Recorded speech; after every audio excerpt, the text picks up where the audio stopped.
Okay. So good evening, everybody, and welcome. Thank you all very much for joining us at this very special event. My name is, as most of you will know, is Eamon Murphy. I'm the events coordinator with the Humanist Association of Ireland, and to begin with, a particular welcome is appropriate this evening, I think, for anybody who's attending their first ever Humanist Association event. I know that there's a lot of you here who have been attracted purely by our guest speaker, or attracted by the very interesting subject matter. You're all very welcome. And if you'd like some more information about either the Humanist Association of Ireland or about humanism in general, please check out humanism.ie, or feel free to email me at events@humanism.ie. This, as you all know, is a virtual book launch of sorts. Joe Armstrong, my humanist colleague, is a journalist, a podcaster, a humanist celebrant. And I think most pertinently this evening, Joe is an author, and he's written a book that I think is very much worth talking about, in my gut.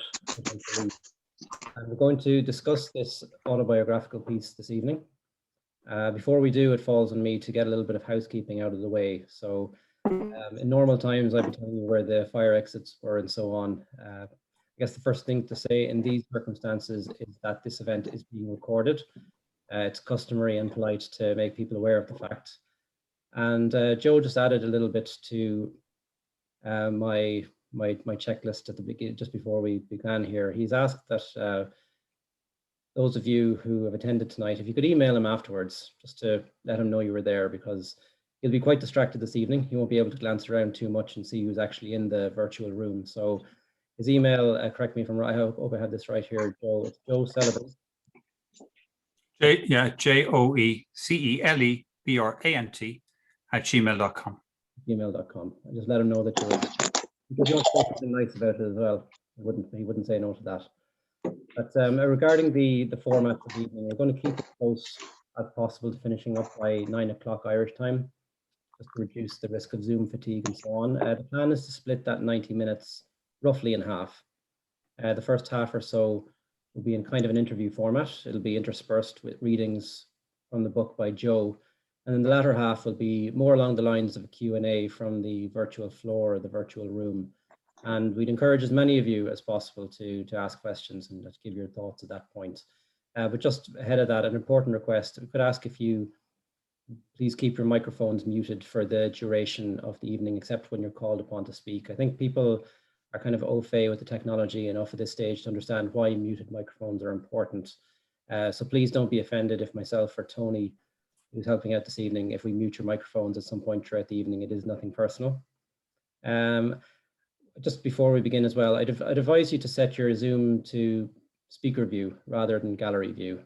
It'll just be easier to see what's going on and who's speaking in that regard, unless of course you do want to see the faces of the other attendees, in which case proceed as you wish. And feel free to use the chat function during the interview. It's a place where you can make comments, where you can exchange views with the other participants whilst also listening to what's going on. I think it's a handy enough function, and hopefully myself and Joe won't be too distracted from it. Just before we begin, it's tradition to preface each HCI meeting with a short explanation of what humanism is. So for those of you who are totally new to it, or just even a little bit new, and I'm going to read this part now. Humanism is an ethical life stance. It takes a rational outlook towards life, attaching prime importance to human matters rather than to those of a divine or supernatural nature. And humanists aim to live meaningful and ethical lives without being guided by religion. Essentially, we aim to be good without God, which I think is something that's perhaps more relevant to tonight's subject matter even than most. And a more formal definition of humanism and more details can be found in the Amsterdam Humanist Declaration, so do check that out online. But on to the reason that we're all gathered here this evening. And as you all know, our guest is Joe Armstrong. As I say, a humanist celebrant, a writer, a presenter of the podcast Losing My Religion, available wherever you get your podcasts. Joe is many other things as well. He was a weekly columnist for the Irish Times for 7 years. And while he was commissioning editor with the academic publishers Peter Lang Limited, he co-founded the thriving Reimagining Ireland series, now at 100 volumes and counting. He's been married for 28 years to Ruth, long-suffering Ruth, who's also in the room today. They have a son and a daughter in their mid-20s. Joe's daughter Sarah is joining us from England this evening. His son John has decided he's got far better things to be doing than gawking at his dad tonight. But while we're on the topic of Joe's family, I believe we're being joined this evening by his brother Paul, who has a birthday tomorrow. A birthday that's a round number, we won't say which. And he joins us this evening from exotic Castleblaney. So happy birthday to you, Paul. Hopefully you are here this evening. And thanks very much for joining us. The book that we're launching this evening is not Joe's first foray into telling the story, telling his story, I suppose, to the public. His RTE documentary, which is called From Belief to Unbelief, was shortlisted for the New York Festival's World's Best Radio Awards. But it's the book that we're here to speak about this evening. And as I said earlier, what a book. In my gut, I don't believe. I'm just going to read a couple of reviews of it, or a couple of quotations from those reviews. These were taken at random from Amazon, presumably not written by Joe himself.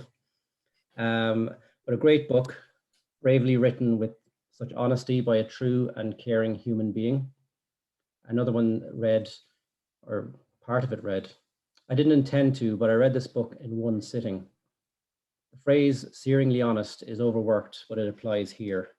And another one read, for anyone who's ever struggled to find their true self, this book is a must read. Now, the Irish Times recently reviewed the book, and the reviewer called for, quote, volume 2, please. Indeed, several of the reviewers that I've read have expressed their enthusiasm about looking forward to a sequel.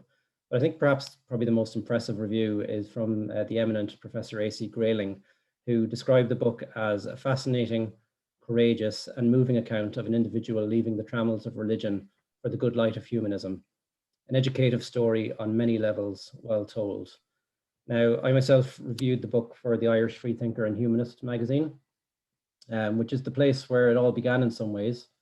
It's within the pages of the Freethinker that Joe actually began serializing the story that became the book just over 3 years ago.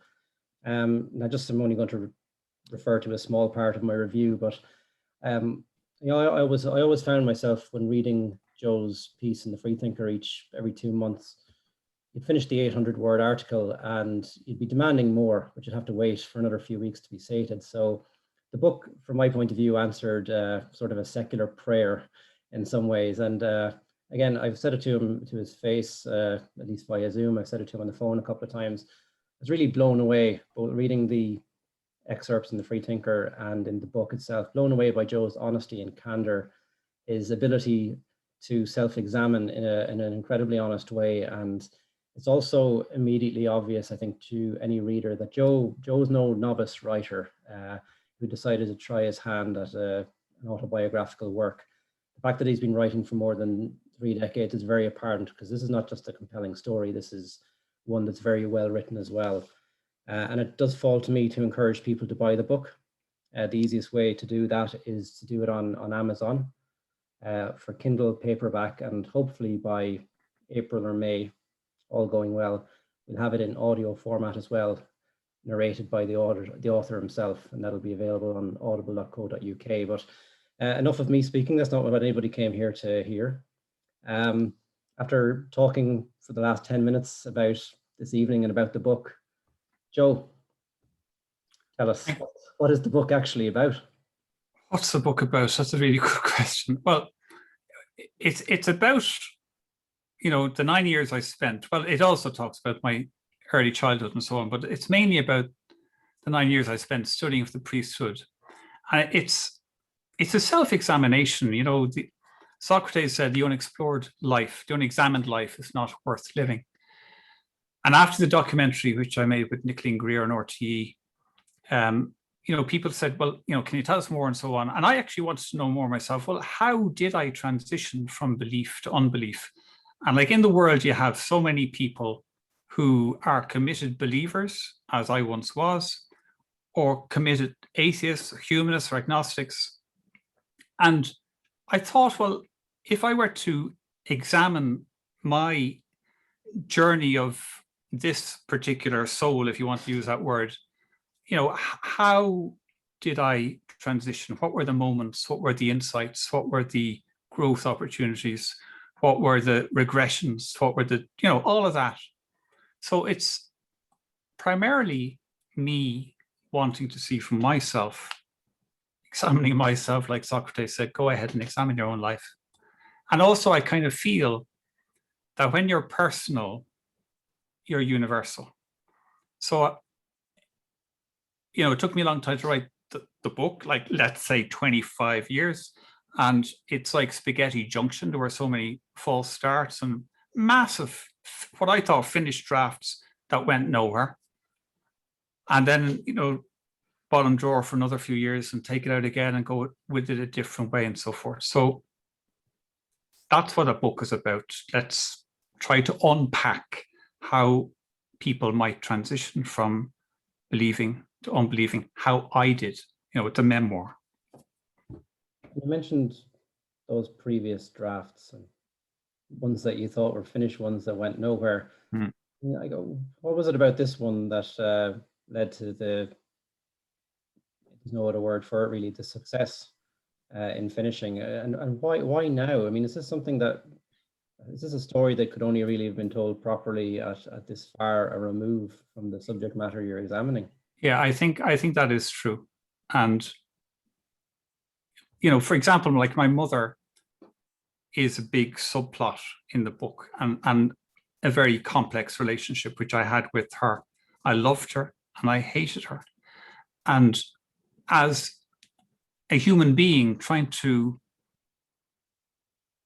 articulate even to myself, what was that about? What was going on? And you grow up thinking that your mother is wonderful and she's your primary educator. And, I got my faith from her and my vision of the world from her. And, your mother is such a significant person, next to none really, in your life.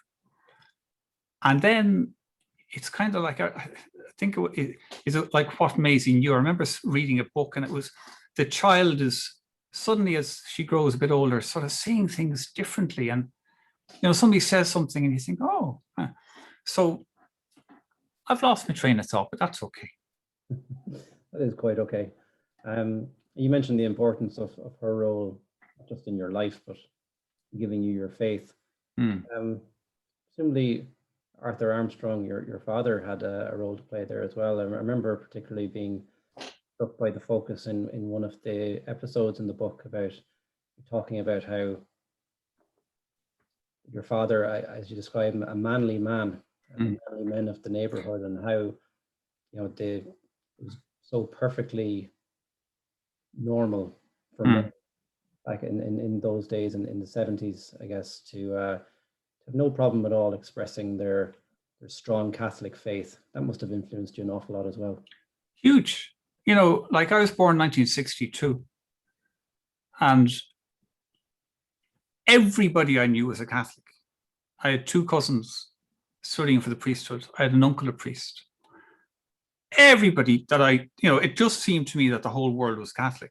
And we all went to Mass every Sunday, and we all went to confession on Saturday nights, and we all did Lent, and we all did Lent, rosaries at night and all that kind of stuff. It was just, I've used the phrase often, but it's true. It was part of the air that we breathed. And, as a child, I was taught that the truths of religion were as reliable as gravity. They were of a similar status. You drop an apple, it falls. Jesus is God. Fact. And then you kind of discover, well, actually,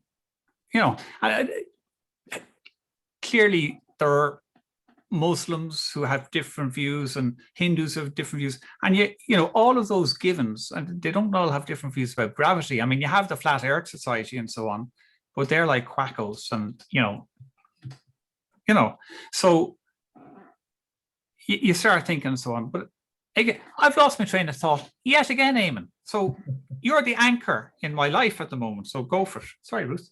Well, we'll bring you back to anchor, I suppose, with the plan was that we would intersperse the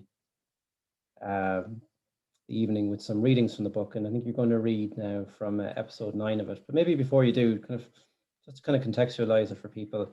Do you want to tell us a little bit about the Charismatic Renewal as it was going on at the time that you're about to read? Because you're about to read from a section set in 1979, famously the year of Pope John Paul II's. Yeah. So I had the deep Catholic upbringing, and that was a huge part of my life as a child. And then I got into the Charismatic Renewal when I was, I don't know, I'm guessing about 16 or 17. And I'm just wondering what's going on with the screen. Am I seeing something different? Am I? Okay, all good. Thank you. Anyway, charismatic. So sort of praise you, Jesus, and all this kind of stuff. So it was a totally different form of belief, very enthusiastic and such like. And I got involved in that as a kid, and indeed it was a huge thing in Ireland at the time. So yeah, that was another huge influence on my life. Shall I start reading? Go first. So this is from the earlier. I should say too that Eamon, I left it to Eamon to choose the bits that I should read. So this is the book is arranged in 100 episodes. Joe Armstrong. Joe Armstrong. And 100 episodes, and they're each about 800 words. So here's episode 9.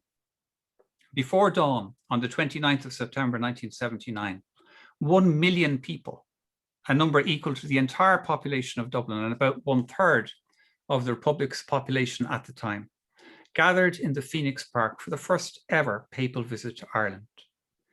If sometimes I felt embarrassed because of my faith, this gargantuan assembly lent legitimacy to Catholicism, make it more socially acceptable to be a committed believer.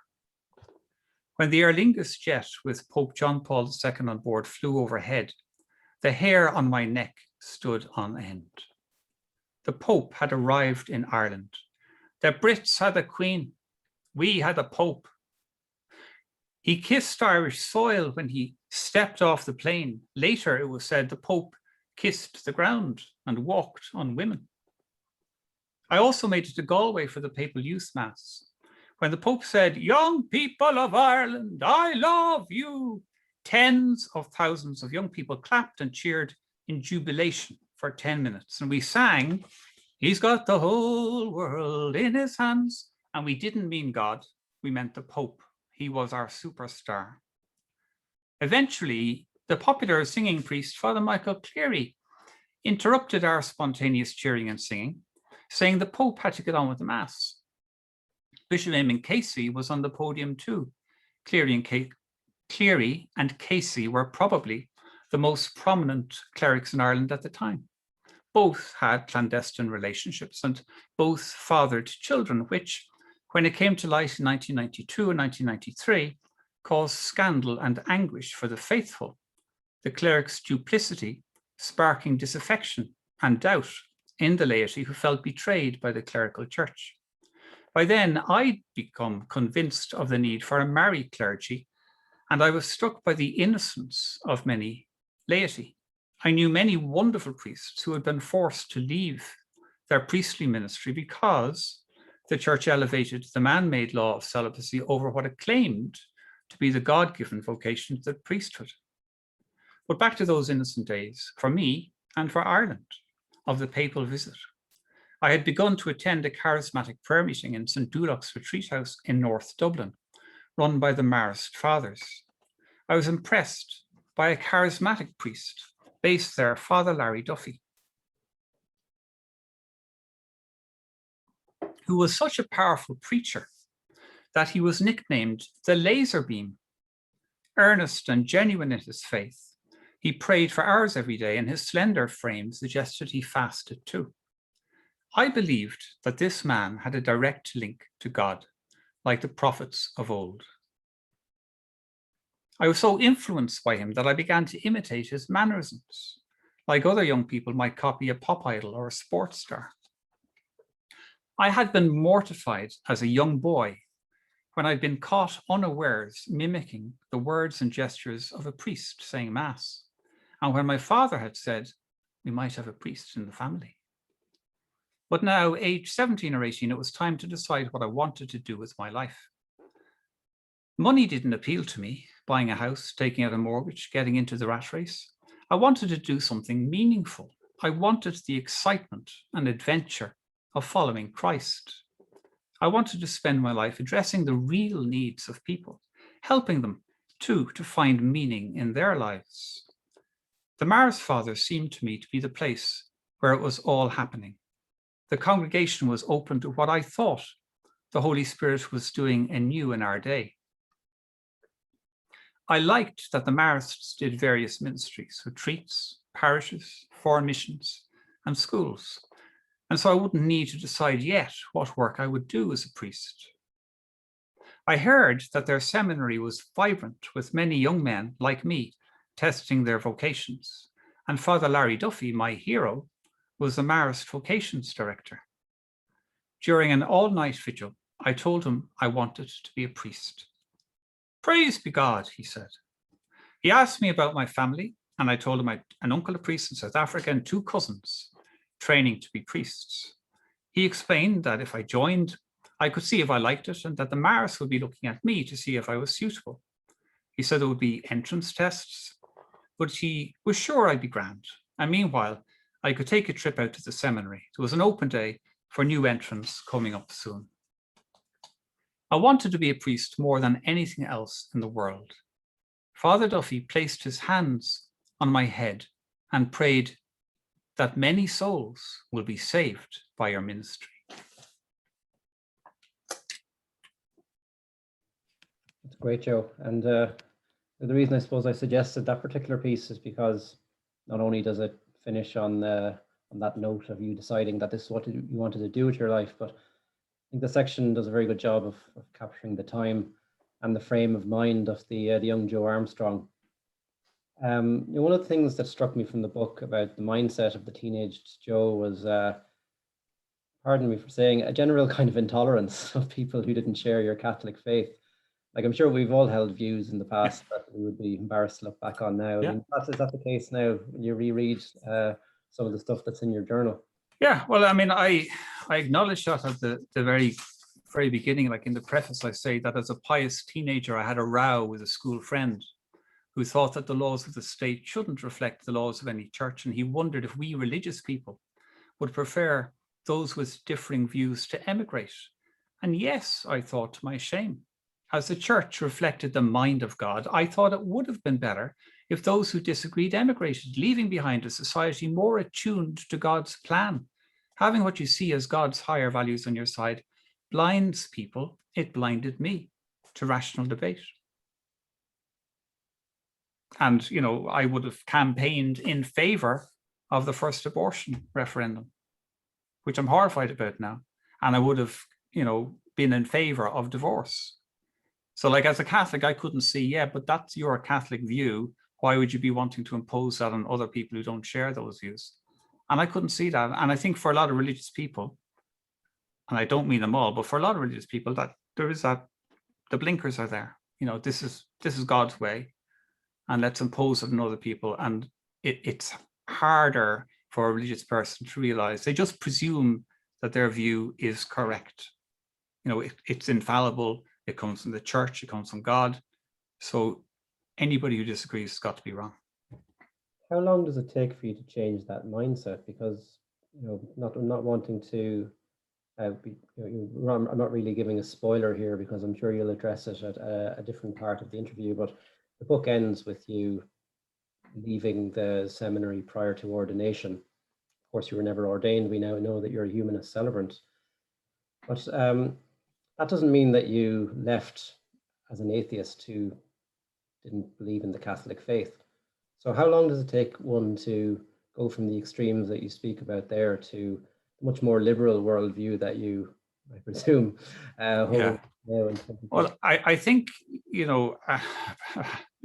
within the book, it's quite clear, certainly very clear to me, the bits where my naive faith is being chipped away. And, it's being replaced by a less naive faith, but equally, to my view, it's still insubstantial way of viewing reality. But, very often our pieties and devotions and theologies just were swept aside as we, study theology or went spiritual direction. Or you kind of realize, I can't believe that, that's nonsense, or that's silly. So there's a constant, almost the first thing, like in the visit, you're almost casting aside many of the presumptions you had before you entered. We'll come back to this now shortly, because one of the readings you'll do will sort of address other aspects of Catholic dogma that you started to kind of doubt in the early stages of your novitiate. But maybe just to go back to what we spoke about very briefly earlier, and your relationship with your mother, who you describe, I think appropriately, as a key subplot to the book. And you admit to simultaneously both loving and hating her. You want to kind of go into maybe a little bit more detail for... Yeah, well, I remember as a teenager, going to confession, and for the first time ever using the word hate, and it was hard to even name that word, that I felt hate for my mother, because I loved her, but you can love somebody and hate them. And to try to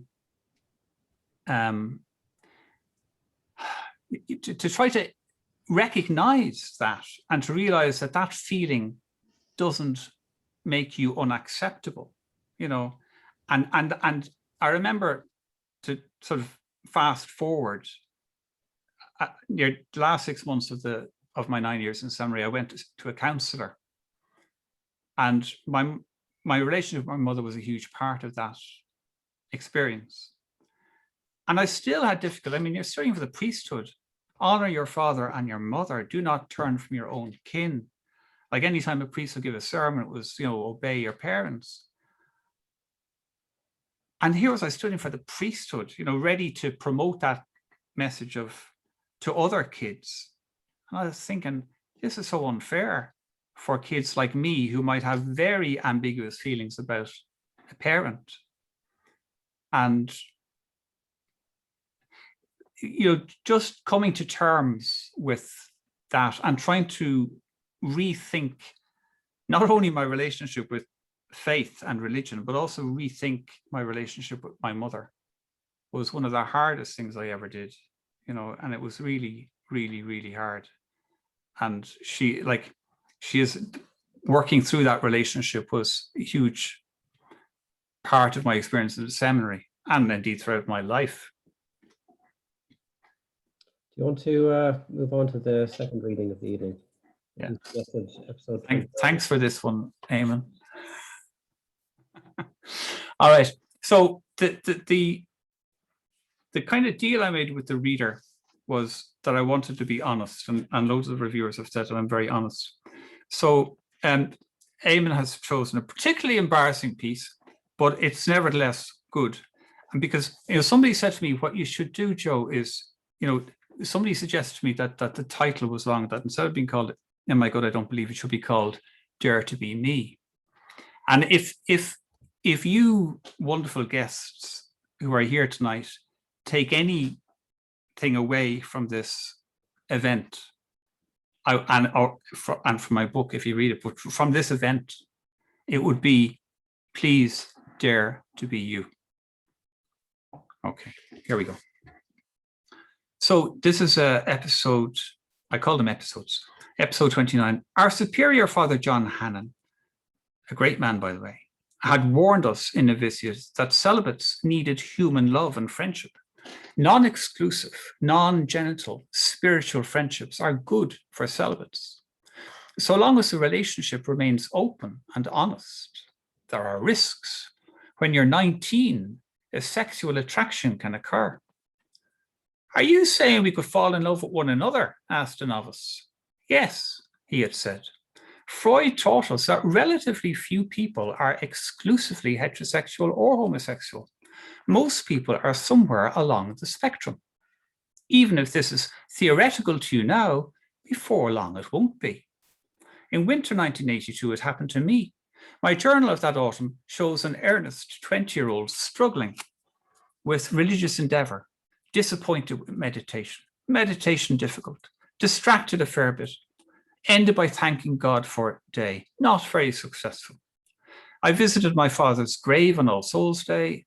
I may still have been having the recurring dream of his being about to tell me something important, but culminating in the silence of the grave. I wrote to the Salvation Army Missing Persons Office, letting them know that we had found my brother David. I had a new spiritual director, an Honourable Marist. On the 5th of November, after making my confession to him, I like this bit, after making my confession to him, we discussed my occasional, quote unquote, atheistic tendencies and views. Ah, yes, the rush was there from the start. However, I remember being underwhelmed by his argument that I could doubt God, quote, but that doesn't alter his existence. Applied to the proverbial flying pink elephant, doubting the airborne, I can't pronounce that word, proboscidean, to do with elephants, doesn't alter his existence either. He still doesn't exist, and no sensible adult stakes his life on belief in Dumbo. My new pastor work was to befriend 2 long-term inmates in Arbor Hill Prison. I found it intimidating walking into the austere building, its massive steel doors clanging shut, locked behind me. We had privileged access to the men, meeting them alone in their cells. Unlike the String Them Up Brigade, I realized that I was no better than these prisoners, just luckier. Although I have in recent years won awards for public speaking, I was far from that in my early years in Milltown. Faced with a packed congregation during novitiate, my legs used to shake dramatically, my mouth dried, my lungs clamped, and I blushed like a beacon. The problem remained 2 years later. I journaled in November 1982. On Saturday at Eucharistic Adoration, I had a near heart attack prior to reading. An entry for the 24th of November reads, almost vomiting, with nerves about driving test. But the mood changes with an entry of the 30th of November. Lord, praise be your name now and forever. My pastoral work at the prison had gone well the previous night. I passed my driving test and I thanked God for, quote, the pleasure and the company and the companionship of home on Sunday. For sure, this could not refer to my mother. And so I deduce that a confrere had accompanied me. And then Saturday, Alleluia, Amen, effuses the journal. Thank you, Lord, I praise you for the beauty and the treasure of my precious hours and moments spent in deep intimacy. Lest the reader think that I had just lost my virginity, I had not. Far from it. The intimacy in question was the first budding of a short-lived 6-month on-off affective and emotional crush, but something nevertheless more real than cultivating a relationship with an imagined pink elephant. My journal records my inner certainty, stability, and delight, and my awareness of beauty and love. When you take 20 virile young men, most of them aged between 17 and 19, and leave them together for years in a seminary, sexuality will inevitably manifest. I was on a diet of celibacy and loneliness. I had a need for affectivity that was not being met. I desired an exclusive relationship which wasn't permitted in a church that valued celibacy above the priesthood. And in this emotional barrenness, I got a glimpse of what my life could be like, freed from isolation and religious constraint. On the 1st of December 1982, I recorded, I've read over 100 pages, indeed closer to 120 pages of An Experience of Celibacy by Keith Clark since bedtime last night. that recently published book, which had just arrived in the Milltown Library, was a big hit among seminarians. I was experiencing my loneliness. My desire for sexual pleasure was heightened. I craved an emotionally interdependent, physically expressive relationship. And I realized that these normal yearnings could not be fulfilled while committed to the vow of celibacy. On the 5th of December, I felt the solution was praying and presenting myself to God at such a time as tonight when I wanted so much to touch another. Humbled, I prayed that my celibacy could testify to the primacy of the love of God in my life. But all I felt was a lonely, burning desire.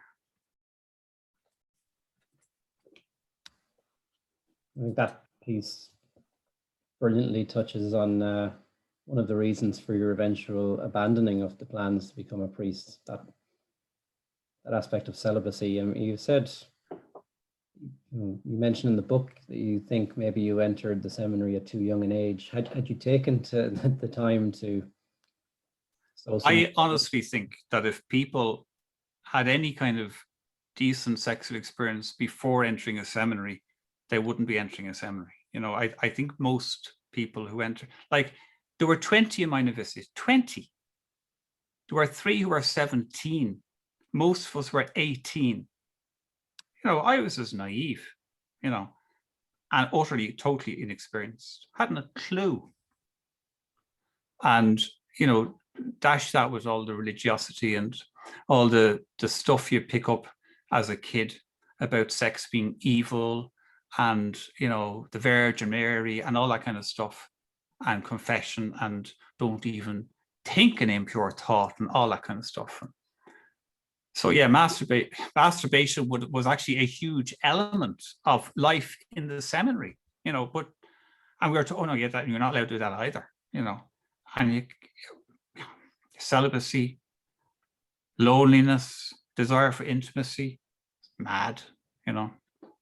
And you can't be the only seminarian or priest to harbor these feelings. Of course not. No. You know, to what extent do you think that sort of enforced celibacy, as you call it, elevating a man-made rule above? It is, and ultimately, like that was actually what tipped me from, you know, when I left the seminary, I was still a believer, and I got very involved in the campaign for a married priesthood and for women priests. And I was really passionate about that. And like Ruth and I, we attended mass conducted by married priests, and there are little kids there. And the priest was like, they were brilliant priests, pastoral to their core, and like the kind of priests that nobody could have any problem with. Just wonderful priests. I can picture this guy still, Louis Oliver. And, you know, him saying mass, and I just thought to myself, bring the bloody Pope in here and let him see these priests who are good priests. You know, they really are, and they were committed to the good aspects of the priesthood and the good aspects of Christianity. And I just found it scandalous. And ultimately, the reality that the church elevates what they admit to be the man-made law of celibacy over what they claim to be the God-given vocation of the priesthood, to me, was one of the most significant things, which I thought, it's all a load of. And, you know, lest people listening who haven't read the book yet, and I would recommend that they do, think that this book is as serious in tone as all the stuff we've been talking about, with no relief. There's some very funny bits in it as well, and I keep thinking back to one part which, in a way, pokes a bit of fun at the unquestioning faith of many Catholics. The kind of thing that, you know, even early in your time in the seminary, you expressed an awful lot of disdain for, and it's a story, I think you know what I'm talking about, of you on the bus to Knock. Do you want to tell the attendees a little bit about that?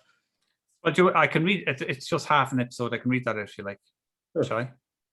So, page 143, I think. how are we doing on time? We all right? Oh, good, yeah. So the 15th of June, 1984, morning prayer had lost any meaning for me. This is sort of halfway through the book.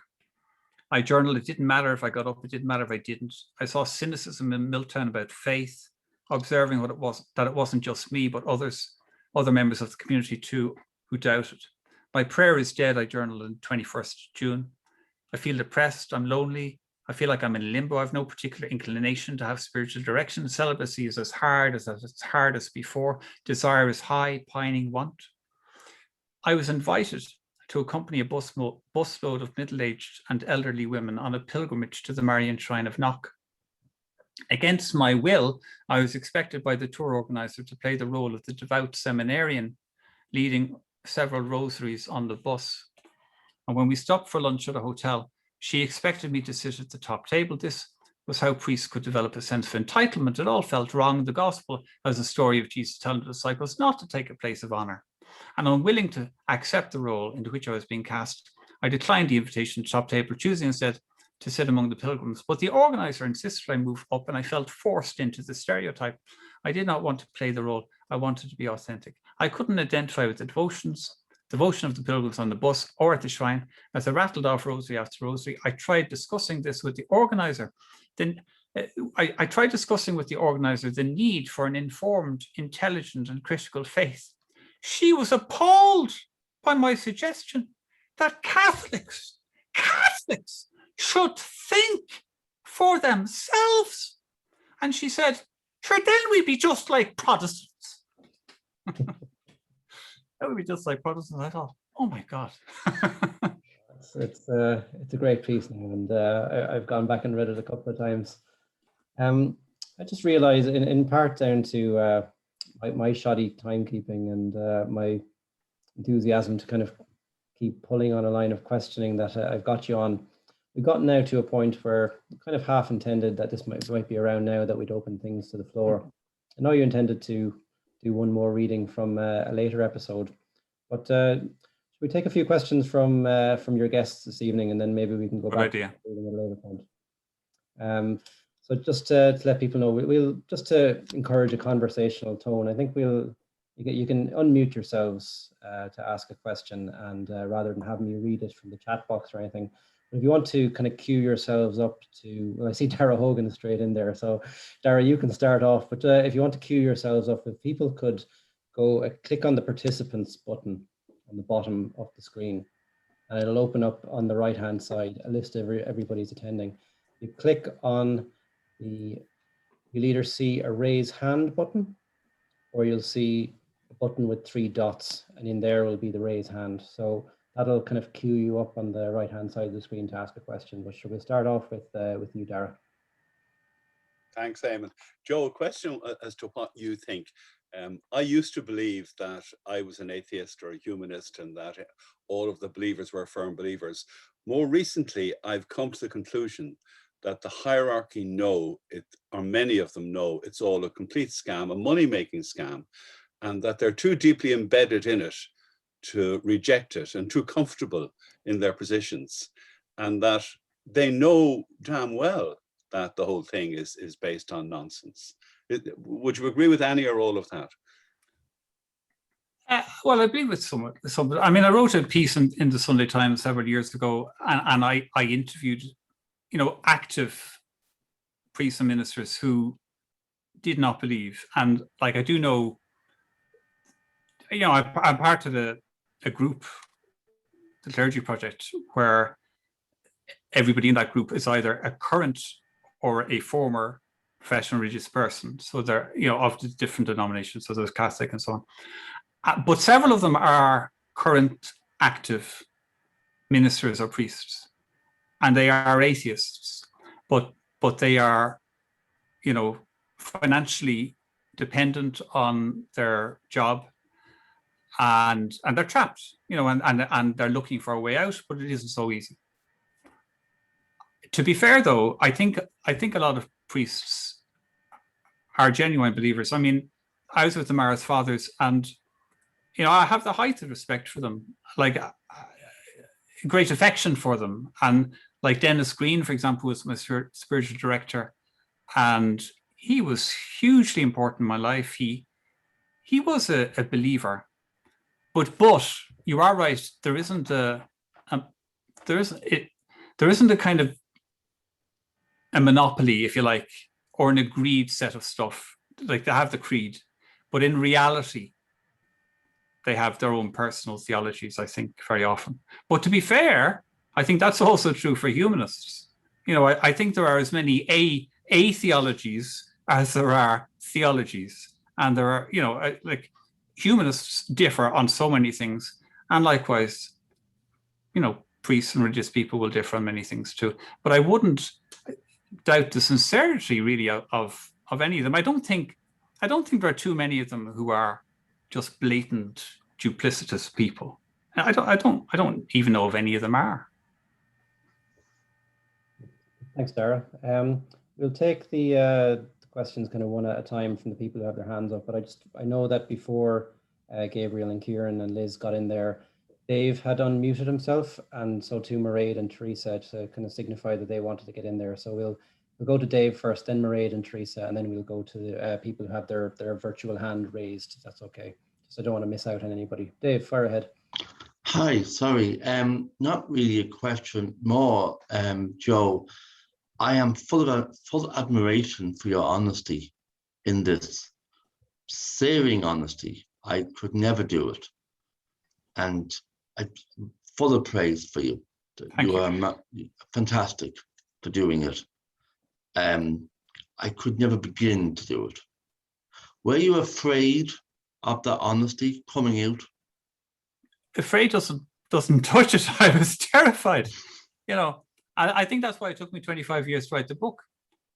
Because, you know, I thought, you know, will I fictionalize it? Will I change all the names? Will I set it in America? Do you know? And eventually I kind of thought, and my agent said to me way back, you're holding back. And she was right. And I kind of thought, you know what? The only way to do this is as a memoir, name names, and, you know, primarily me, and to be upfront and honest. And again, it's because of my belief that when you're personal, you're universal. Thank you. Thank you very much. Thank you, Dave. Thank you, Dave. Mairead. Hi, thanks. Hi, Joe. Joe, Hello, Mairead. you're only a few years older than me, and you were describing my childhood as well. You know, the routine, the seasonality almost of Catholicism and so on in our childhood.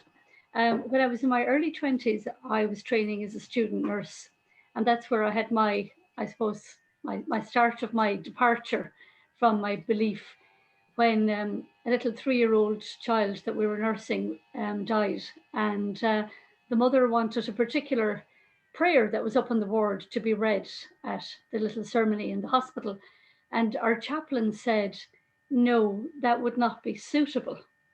And to my mind, if a bereaved mother would ask me to stand on my head and sing Dixie, I would do anything for her to help her grief. And that was the start of my moving away, you know, and seeing a realer life, if they want a better English. And I wonder, is it lack of fullness in somebody's life that makes them reach so strongly for religion, or is it sense of control? You know, if I say my prayers, my sick relative won't die. What do you think? I don't know. I mean, looking back, I can only answer for myself. And I know that a huge part of why I was there was I just didn't think much of myself. And I thought, well, because I don't, this recurring phrase comes up in the memoir, you know, it's the best place for me. And when I use that phrase in novitiate, it's the best place for me, I thought, it's the best place for me in a very positive way. But those very same words, it's the best place for me, can also be said in a very self-denigrating kind of way. It's the best place for me, you know. And because I genuinely, I'm looking over here at my missus who's put up with me for 28 years, whatever. But, you know, I just didn't believe that any woman would ever, you know, want to spend their life with me. So that was part of it, like kind of, if that's your starting point, and I think that somehow was a feeling I had from my experiences in my family, if that's where you're coming from, then you think, well, how can I make something out of my life when I feel so bad about myself? And then the idea of religion, perhaps, oh, okay, so I have a role and I have a meaning, and the church has thought all of this through, and of course they're right because they're infallible, you know, and they're going to do my thinking for me, and they're going to give me my meaning. Okay, thanks, Joe. Just before Teresa, you can say what you're going to say. I just noticed, Joe, that I didn't see him earlier. I didn't see his name on the list, but your brother is now seems to be in the room. So just in case. Where's Paul? Or, can we highlight him? Tomorrow. A landmark. We won't say which one, but can we get him on the screen? I'm not sure if he has his. Oh, he doesn't have the video on. Paul Armstrong, put on your video for a minute. He's probably watching telly, pretending to be here. Anyway, in case he missed it earlier, Paul has a big birthday tomorrow. So could we all, in case he's looking, can we all just do this for Paul? He's got a big roundy birthday tomorrow. Happy birthday, Paul. Thank you, Eamon. Teresa, fire ahead there. Oh, Paul, 1 second. I think Paul has unmuted himself there. Has he? Where's Paul? So will I go ahead or is Paul going ahead? I thought he had unmuted himself there for a second, but sure. He might have run away. You have the floor now, Teresa. Okay. First of all, Joe, thanks very much for this book. I think it's a really important book because it gives an explanation of what was happening in Ireland for people who didn't live through it, because young people now will not believe how things were in the Ireland. Now, I'm a bit older than you, but I read the book and I reviewed it on the Book Depository, which is where I buy most of my book, or some of my books at the moment. But in the beginning of your first reading there, I want to go back to that, because apart from what I consider the coercive control that was going on with you and the other guys in the seminary, you said something that sort of resonated with me at the beginning of your first reading. You said you were an idealistic teenager who wanted to do good, who wanted to make some meaning in his life. And I think, you said the person is universal. That's true, because I was the same kind of teenager. I wanted to do something good. But at the time in Ireland, the way you could do something good, there wasn't an awful lot of avenues open to you. So the church was one way. And I know I was recruited for the convent, but I escaped because I had discovered a boyfriend at that stage. But I started doing something good by setting up a branch of the Legion of Mary in my town, and ended up complaining the parish priest to the bishop. But what saved me was feminism. That at the time I was doing all that, I discovered the women's movement. And not only did I discover that you could do good without God, but the people who believed in that God were oppressing women all over the world. Now, do you think that drive to do good, because I know you and I know the good you do now and the kind of life you lead, but that drive to do good and the seeing that the only way you could do it was becoming a priest, or was the best way you could do it, and that was, you were kind of brainwashed into that from being very young. The only people who were doing good, of course, anybody who wasn't Catholic wasn't. So the only way you could do good and aspire to the things, and especially I see what you wanted to do in Northern Ireland, that you were thinking that becoming a priest, having that mission would be the only way. Nowadays, you would volunteer for, there's so many avenues that are open to young people. Do you think that was a motive? It was, it was a genuine motive, like there were good motives for joining the seminary. Mm-hmm. And then just a lot of them fell apart because you thought it's just not adding up. And, I did, as you mentioned, I was passionately committed to this idea of reconciliation. Like, what is the biggest need in Ireland? What's the biggest need in Ireland? It's not teaching kids in a school. There are oodles of teachers, lay teachers. Why be celibate to be a teacher? It's ridiculous. Why would I do all of that suffering and loneliness and longing and all that stuff to teach English and French or whatever it might be? I just thought it was stupid. And I'd gone to a Christian Brothers school, and I would never have dreamt of becoming a Christian Brother, simply because, well, why would you do it to teach? So yes, I wanted to do something good. I wanted, you know, I thought the most important thing to do in life was to work on, well, what's the meaning of life? You know, to be with people like Teresa, you're a celebrant too, at birth and marriage and death, you know, to offer meaning to people. And the church seemed to me to offer that meaning, the meaning that everybody around me believed in. And like you and I and others are still doing that work, but devoid of the religious artifice, you know. And what I love about what we do as humanist celebrants is that we are with people in their, you know, at these hugely important moments in their lives: birth, death, marriage, and we're helping them as best we can, but only as fellow human beings, you know, not saying, oh, we're in touch with God and God is telling you, you know. So yeah, the search for meaning was certainly a huge part of my good motivation to join. Thanks. Thanks, Joe, and thanks, Teresa. Gabriel, do you want to unmute yourself there? Hi there, Joe. Gabriel, how are you? Yeah, good evening. Just in throughout those years leading up to you leaving the seminary, I'm just wondering, how did all of that pressure weigh on how did it manifest itself in terms of your, you know, psychological and physical health, and did it? And secondly, when your family and friends, how did they react better than you would have thought when you left? First part of the question, I'm going to cheat. You really kind of have to read the book to get that, because the book goes into all of that. Okay. How did other people react? Like my mother, honestly, I never knew from day one whether she was happy I was joining the seminary or not. And I knew for a fact that at one point she actually wanted me to leave after my dad died to look after her. And so I might not have been typical in that sense. You often get this sort of stereotypical, you know, the guy is going, he's got his mother's vocation. It wasn't that kind of thing. And it wasn't, oh my God, you can't. Like, they used to use the phrase spoiled priest if somebody left, the shame of it.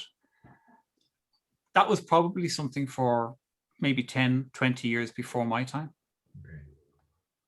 But I'm sorry, I haven't. How did people react? I remember thinking in 1985, when I thought I was leaving, and it was such a big moment of crisis in my life, I remember being astonished at the ease with which Dennis Green, who was my spiritual director, says, oh, okay, and you know, maybe you need to go off and discover something new, find something that, some experience you didn't have with her. And I thought, this is so much easier than I thought it was going to be. But then he went off and talked to another priest, and then he came back with, you know, totally changed his mind, and no, you should stay, and this is God's work, and it's wrong to leave. Okay, thank you, Joe. I'm going to give you a pause for a moment, Joe, because these questions can be tough to take all one after the other. So just to kind of repeat what I was saying earlier, first of all, if people want to raise their virtual hand to ask a question, just to click on the participants button at the bottom of the screen. And when the panel on the right appears with everybody's name, down at the bottom, you'll either see a raise hand button or 3 dots. Which you click on that, the raise hand will be in there. 2 other things. Just a reminder that Joe's email is joecelebrant@gmail.com. I do know he wants to hear from as many people who've been here this evening as possible afterwards, even if it's only to let him know that you were here this evening. And just to mention as well, Joe, that Trevor, I hope I'm pronouncing this right, Gyves, has said that he's sorry he has to run early, but well done to you. Can't wait to get the book, and he'd love to hear an audio book as well. So that's up in the chat function. Kieran O'Sullivan, do you want to ask your question? Thank you very much, Eamon. Can you hear me okay? Indeed. Joe. Kieran. Can you see me? I can see you in the top. Yeah, you're not big screen, but I can see you. Okay, good stuff. Oh, you're big now. heartiest congratulations, Joe, on a magnificent book. I've purchased it before Christmas, read it from cover to cover, almost in the one sitting, and brilliant. I thought it was, as I have said to you, a wonderfully warm account of your younger years and the journey that you went through the ecclesiastical life.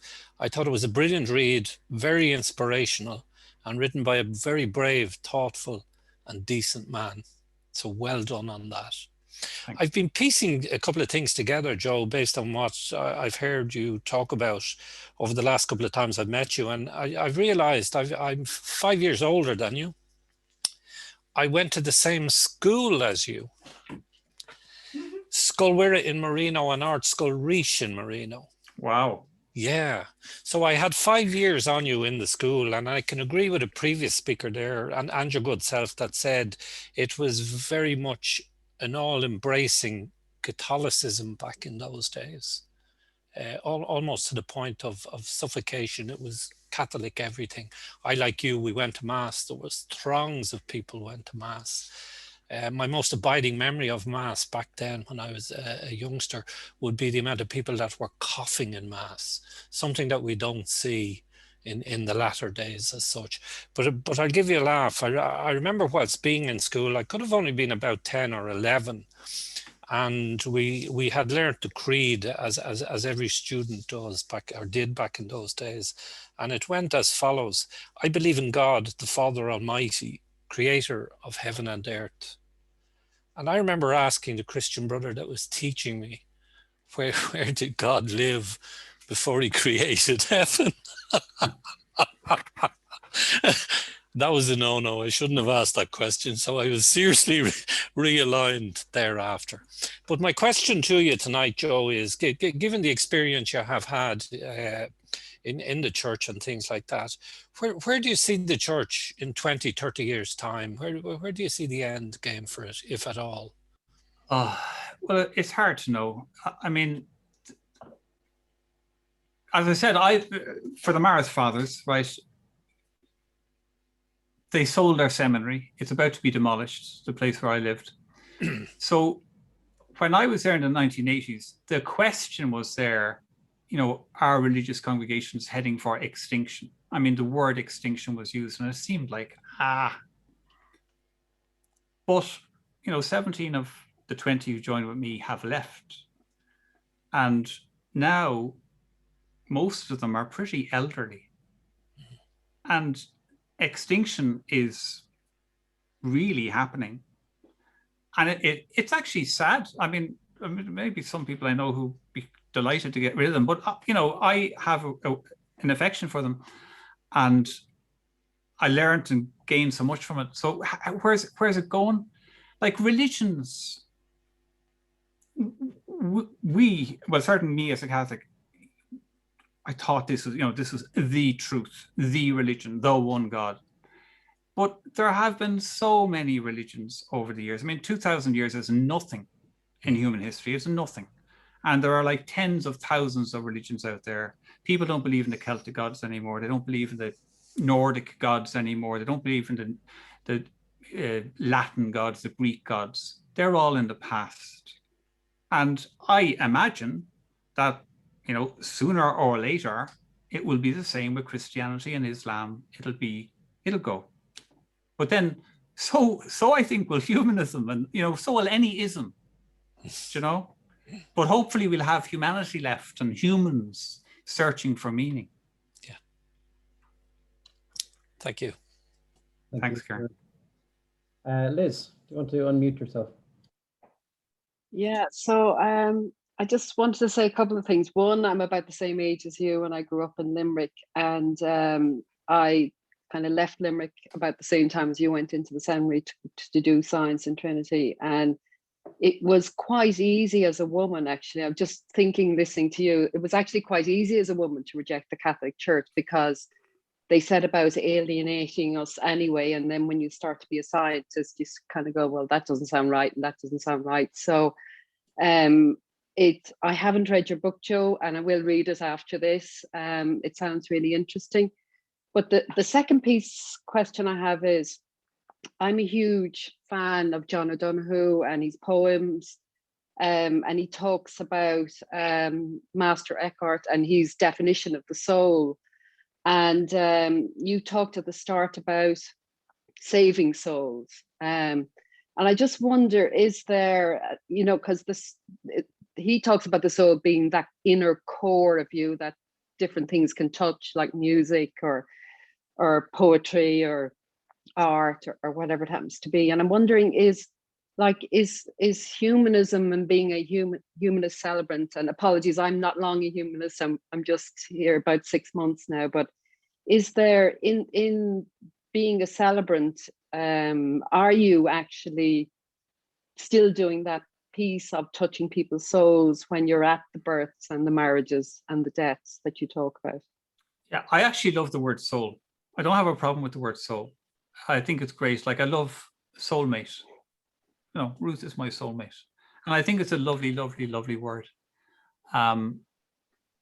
So I suppose it's just another word for kind of the essence of a particular person, who they are at their core.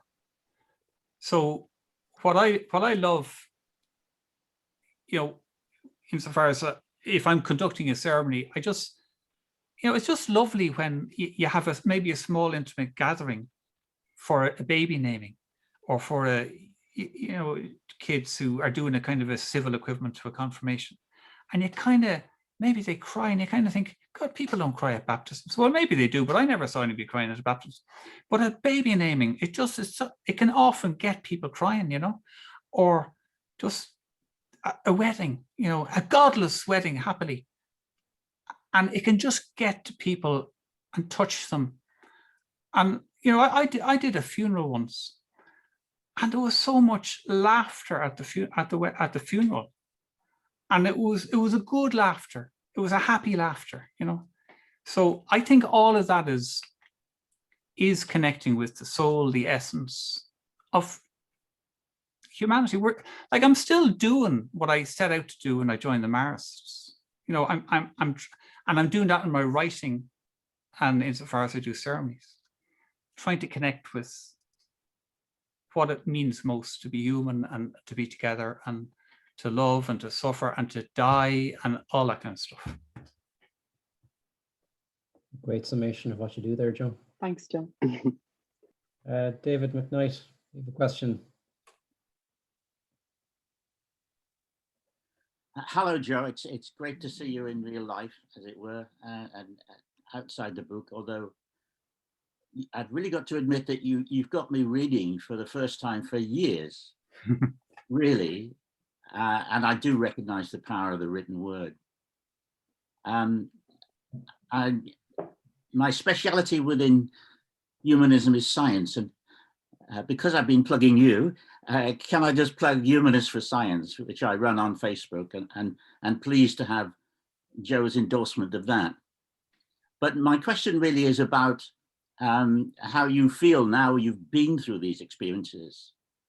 And I wonder if it feels a bit like going through the looking glass, or have you had a baptism of fire into humanism? No, not really. But I love that image, though, of, and I use it in the book, of walking through glass.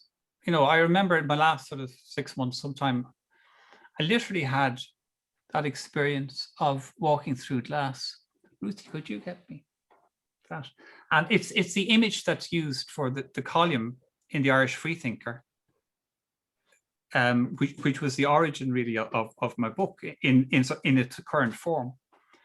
I just had this experience of, you know, you have these constructs and beliefs that are put. I mean, my son, I don't know, you probably won't be able to see this, but that's the image that's used. So my son drew it, and it's kind of, can you see there, like the Bible? But he actually walks through the glass with ease. And it's also like this image of walking, you know, the bird escaping from a cage, that you have all that. I had these constraints, which I got from my family, I got from my church, and you kind of think, that's it, you can't go beyond there. And then, but I found myself, you know, the weeks and months before I left the seminary, having this sense of liberation. I can just walk through, because it's actually not real glass. It's like the glass ceiling, but it's like, it's just an imaginary, it's a mirage. It's not really there. And I think often people, when they, you know, they have this fear of God. Some people's view of God is so horrible, you know, and you kind of think, well, just walk out of that concept and see if you'd be struck dead by lightning. Guess what? You won't be. And, you know, if there's any, I often have a better view of a potential God than believers, because I say, well, you do that. And I think, well, if your God really loves you, what difficulty could he, she, or it have if in your essence, you don't believe in him? You just don't believe in him. Like, what God worth believing in or following could possibly have a problem with you being true to yourself? I think we've got the feminists to thank for the concept of glass ceiling. Yeah. Definitely. Thank you, David. And yeah, Humanists for Science. Great group. So if you're on Facebook, join Humanists for Science. Thank you. Dermot Cronin, you're up next. So I am. So again, I suppose when we reading many books, kind of a touch also, not necessarily about humanism, but I was a great lover of Tolstoy, and quite surprised then when I read his A.N. Wilson's biography. I've been trying to write it out here. Roughly what he said was that basically when he looked at religion, he felt that abandoning his religion was like walking out into the Russian winter snow without a coat. So I'm just wondering to Joe, I mean, if such a pillar of wisdom as Tolstoy found it very difficult to abandon his religion, just wondering to Joe, at what stage, Joe, did you feel you were absolutely right? You know, because there comes a line, you're absolutely on one side, you're absolutely on the other. How long did it take you to be absolutely right, that you felt you were absolutely right to abandon your religion? To be honest, it wasn't a sense of being absolutely right. For me, like right up to the end of my 9 years, you know, I actually could have stayed. Like maybe I couldn't have stayed. Maybe ultimately I just couldn't have stayed. But the argument to stay, to believe, or to leave and to not believe, were almost in equal measure.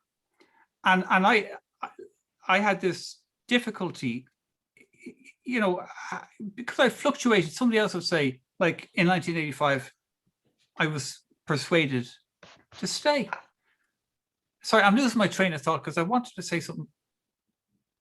Just say can you say your question again, please? Because there's something I wanted to say. Sorry, I was just saying that if someone like a pillar of wisdom like Tolstoy found it very difficult.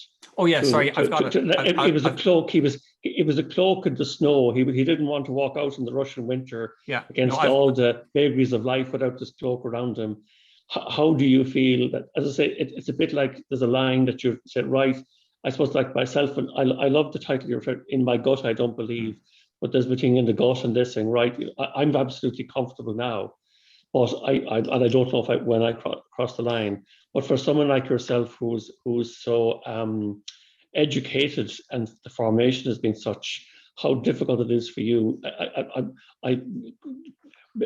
If I compare you to Tolstoy, that would probably be a little bit going overboard. But you are also a pillar of wisdom. So how difficult it is that wisdom to cross the line. What I wanted to say, and I'm glad you reminded me of the question, and it's kind of was at the heart of my insight, which was it was doubt, right? When I just did not know, do I go this way, do I go that way? Because the arguments are strong either way. And it was, I was thinking, well, what is real?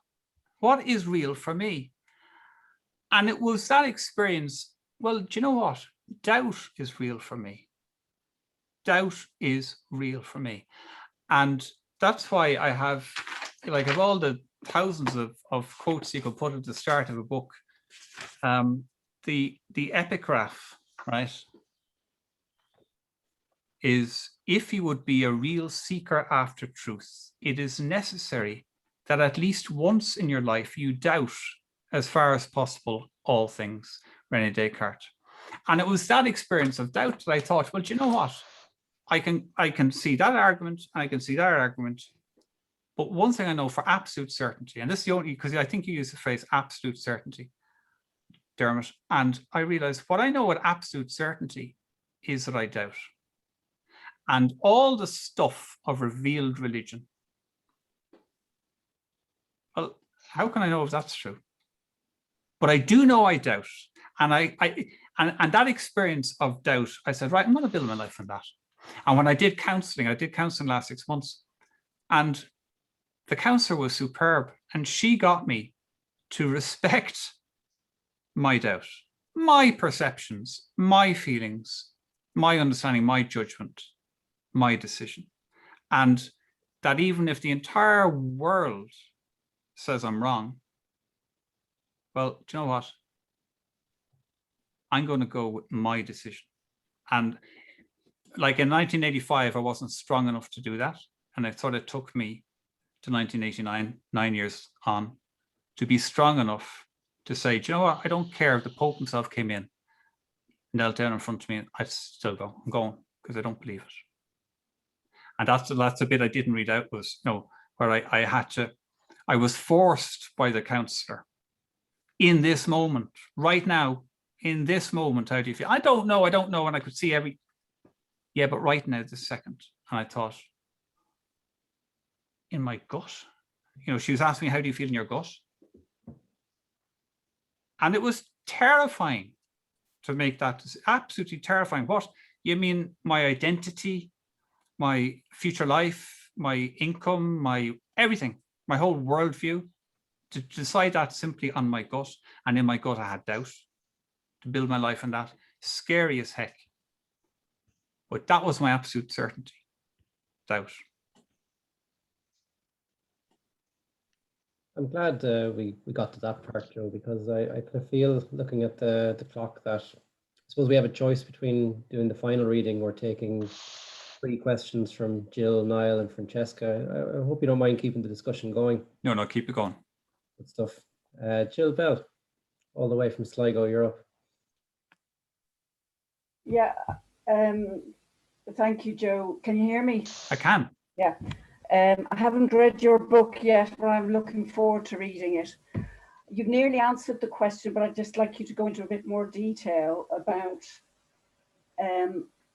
how you experienced this feeling of non-belief in your gut. You know, we can talk about the gut as a second brain, so the gut has a certain intelligence, but you know, I'd like to hear your description of what that experience was in your gut.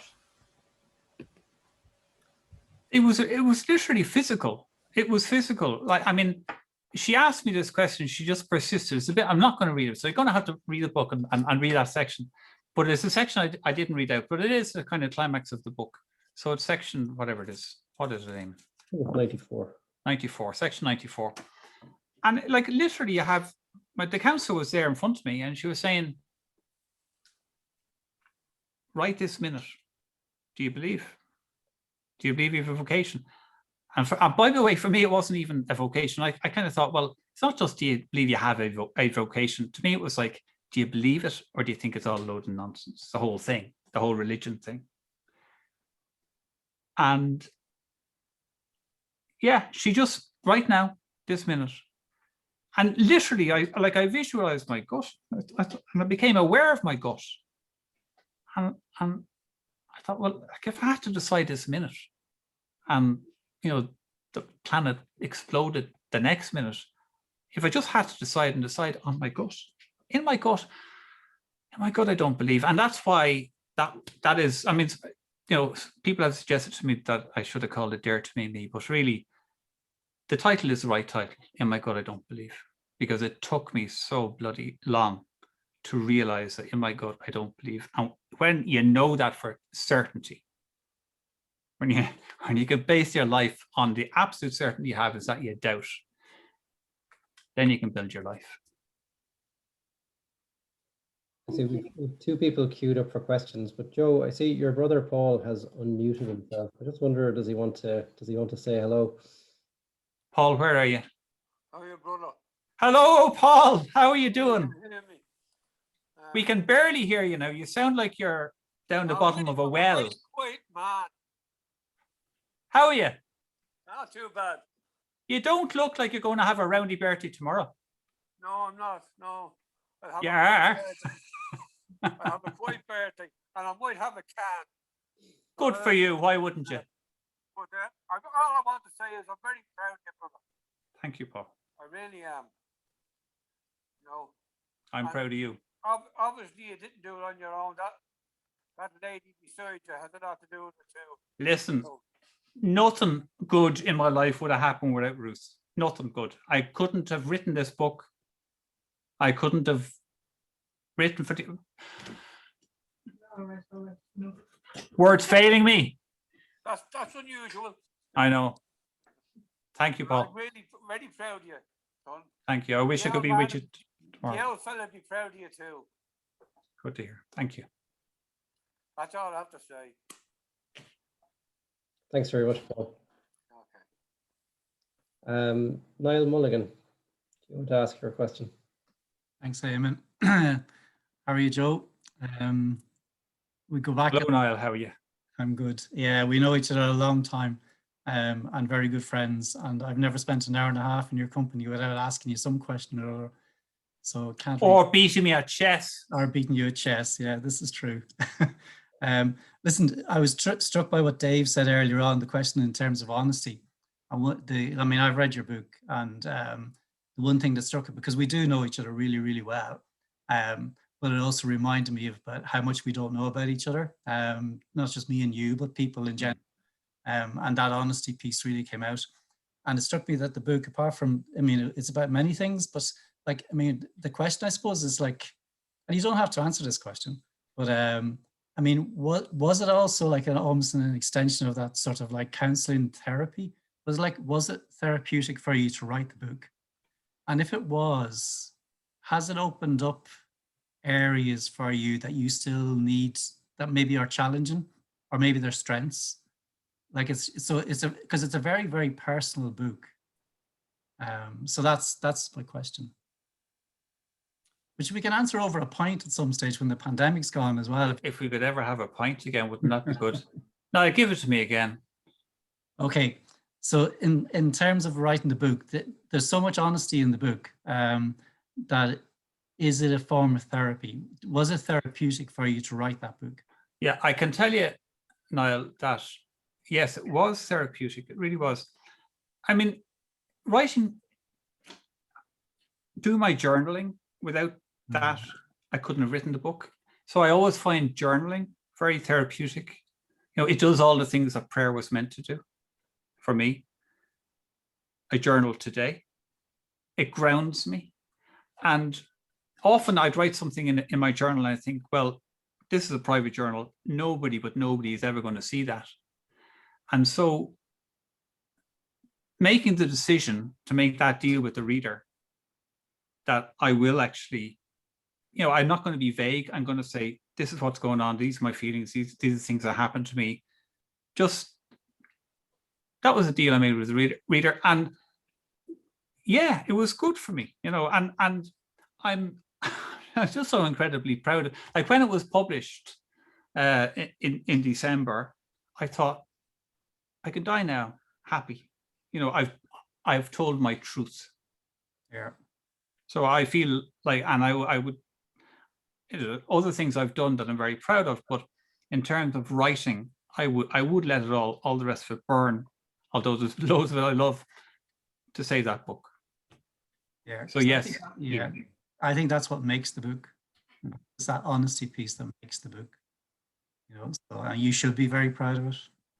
Thank you, Niall. I'd be even prouder though if I could ever beat you on the chessboard, but that's never going to happen. Well, that'll be another day, Joe. So. Thank you. Francesca, it falls to you to ask the final question of the evening, and then we'll finish up. Do you want to unmute yourself there? Thank you. Hi, Joe. Hello, Joe, Francesca. Look, I'm a Sicilian New Yorker, Joe, living in Ireland, and I am a bit bemused by the group in the sense that there are 75 people, or were 75 people, and there was no critical comment. Now, I would like to offer a critical comment since I'm the last one, because it's like something like attending an opera and everyone's throwing roses at you. Now, I'd like to say this. Number one, very early in the question and answer sequence, you were asked a question. Now, because so much has gone on, I'm not quite sure what the question was, but your answer was, you referred to, well, I deal with that in the book. I don't like that answer. I think it's evasive. I think your question and answer, you have a duty to answer the question in a concise way. So that's number one. Number two, you said regarding your vocation that you made this statement. This is, well, I think you said it that you meant it to be from a negative stance. This is the best place for me. Well, I'd like to challenge you on that, because that is not a vocation. Going to something goes, this is the best place for me, meaning, no. That's number two. And what was number? Oh, yes. I would like you don't certainly have to share this. It's entirely up to you. But you said you had difficulties with your mother relationship. If you would like to just give a precise, was it abandonment issues? Was it peer issues?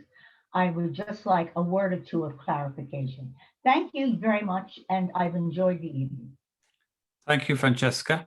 I do appreciate the criticism, and I welcome criticism, because that's how we grow and how we're challenged and how we can improve.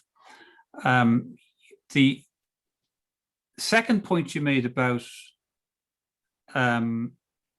this is the best place for me, it is a phrase that does recur in the book, and genuinely in Novitiate, I did believe that it was the best place for me.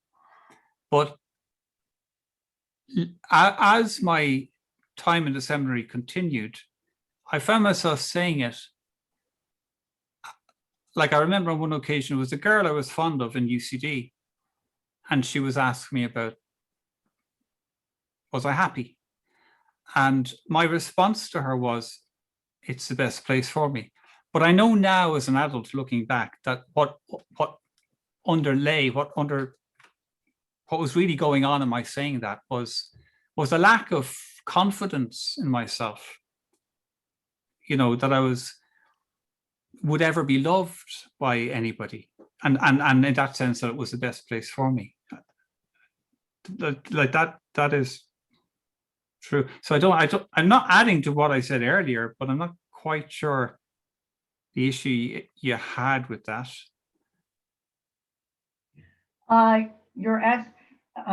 Well, obviously it was your theme song, this phrase, that you had better knowledge of it as you went forward. So yeah, I can appreciate that. Yeah, but what I'm trying to say to you was, I don't think that statement is where a vocation comes from.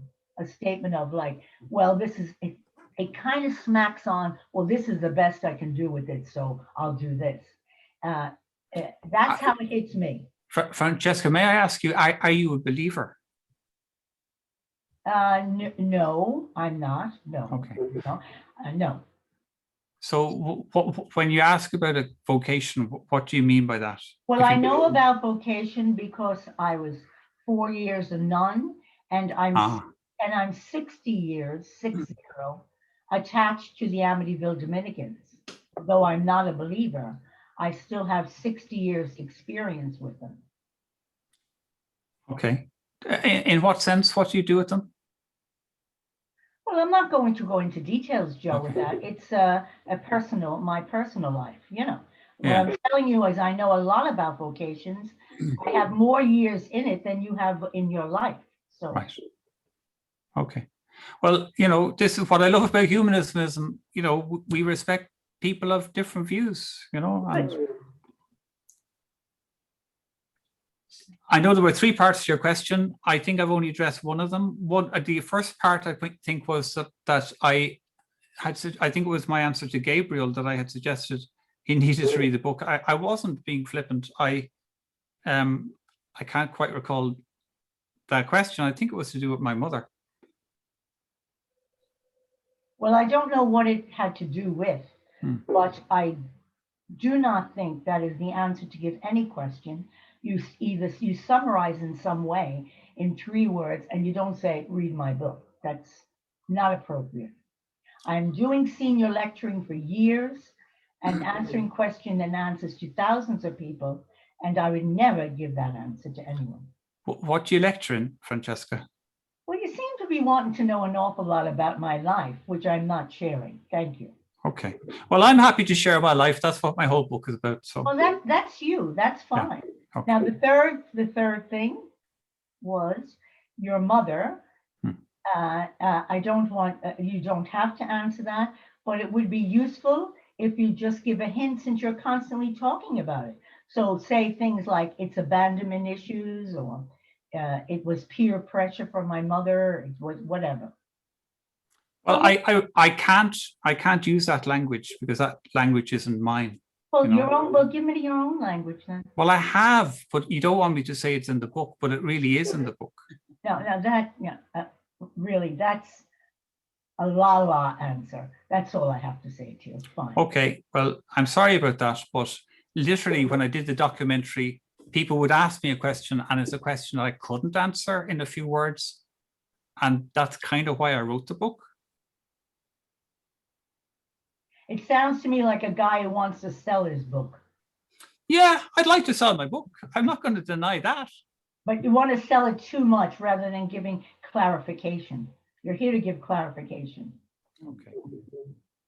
Well, we would need another hour and a half if I were to talk in detail about my mother.